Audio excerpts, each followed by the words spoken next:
በስመ አብ ወወልድ ወመንፈስ ቅዱስ አሐዱ አምላክ አሜን። ባለፈው በሁለት ተከታታይ ዝግጅታችን ስለ ግዕዝ ትምህርት መግቢያ ባጭሩ አይተናል።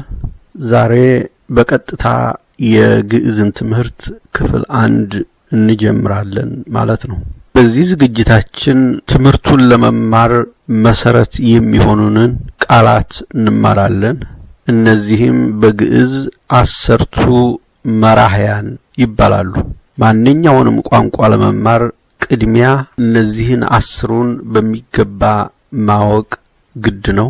ምክንያቱም ለጥናታችን መሳሪያዎች ወይም መሪዎች ስለሆኑ ነው። 10ቱ መራሕያን ማለት በአማርኛ 10ሩ መሪዎች ማለት ነው። መሪ የሚለው ሲበዛ መራሕያን ይሆናል። ስለዚህ ቋንቋውን ለማጥናት የሚመሩን ማለት ነው። እንዲሁም ተውላጠ ስሞች ይባላሉ። ተውላጥ ማለት ምትክ ወይም ተለዋጭ ማለት ነው።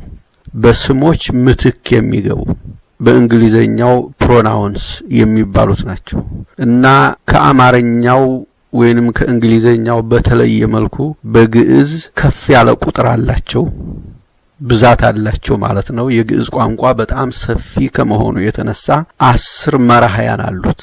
በሌሎቹ ግን ለምሳሌ በአማርኛ 10 አይሞሉም። አንዱ 2 እና 3 ሊተካ ስለሚችል ማለት ነው። ለምሳሌ ያህል እነሱ ስንል በአማርኛ ሴቶችንም እነሱ ማለት እንችላለን፣ ወንዶችንም እነሱ ማለት እንችላለን። በግዕዝ ግን እንደዚህ አይደለም። ለእያንዳንዱ ተውላጠ ስም ወይም ለእያንዳንዱ ስም የራሱ የሆነ መተኪያ አለው ማለት ነው። ስለዚህ 10ሩ መራሕያን ወይም 10ቱ መራሕያን ወይም መሪዎች የሚባሉት በግዕዝ አነ፣ ንህነ፣ አንተ፣ አንቲ፣ አንትሙ፣ አንትን፣ ውእቱ፣ ይእቲ፣ ውእቶሙ፣ ውእቶን የሚባሉት ናቸው።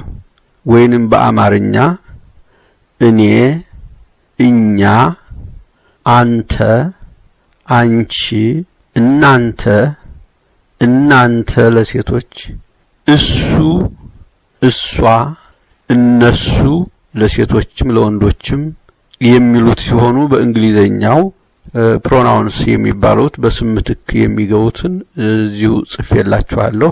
አይ፣ ዊ፣ ዩ፣ ሂ ወይንም እት፣ ሺ፣ ዘይ የሚሉት ናቸው።